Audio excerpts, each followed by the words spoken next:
Day 7 of walking around the whole of Cornwall and the Isles of Scilly. I packed up my tent and headed towards the next corner. Yesterday I passed 100 miles, which means so far we're just under a fifth of the way into the journey. I first passed by Mallet's cottage, an old fisherman's home, before heading up the hill and spotting an abandoned bunker and cool island. I could then see the majority of the coast I would have to walk today before going around a few more corners past Mevagissey. I saw my first sheep of the trip and then reached Portloe, had a quick explore around, and then up a massive staircase back to the coast path. Shortly after a lot more hills I reached the tiny Portholland, and then soon after walking past I discovered a rope which I couldn't resist jumping on. Next I reached this old coastguard with panoramic views of the whole coastline. And then just down the hill was Caerhay's castle overlooking Portloe beach and a big old field that I had to make my way through.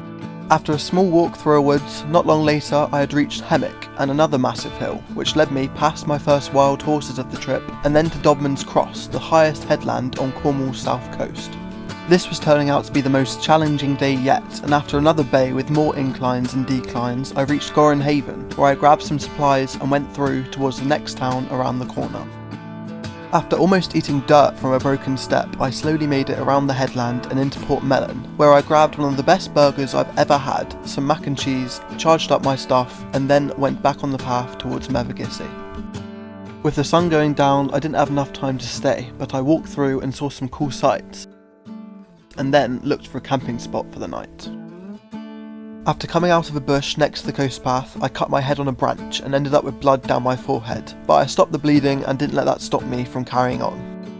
I found a small woods next to the coast path and decided to set up my tent there for the night, having completed the furthest day so far of 41,000 steps and 21 miles. Follow me for day 8 to see me walk the St Austell coastline, through Parr and camp next to my favourite Cornish town of Foy.